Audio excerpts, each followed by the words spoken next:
Ja, det var så herhen, at jeg fik sidespejl i røven. Og som sagt, vi skal jo henover for at komme hen. Og der er 5 spor. 5 dejlige spor. Nikolaj, du har inviteret os herud til Food College i Aalborg Øst. Hvad er problemet? Problemet er, at vi skal over et 5-spors vejsystem for at komme i skole, og det er både biler til fods og med cykler. Hvad har du selv oplevet herude?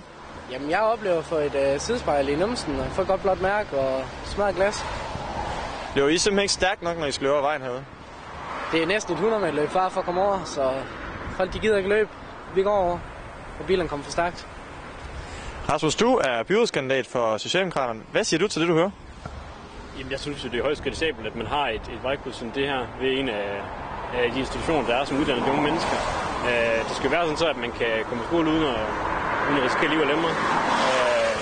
Og så må man se på, hvad der kan gøre sig ud, om det er noget lyskryds, der skal til, eller om det er fodgængerfelt, eller hvad det er. Måske en kombination af begge dele. Men i hvert fald helt klart sådan så, at det ikke bliver med livet som indsats, at man tager i skole. Så det er helt klart noget, der skal ses på. Hvad foretager du, der skal ske herude, Nikolaj?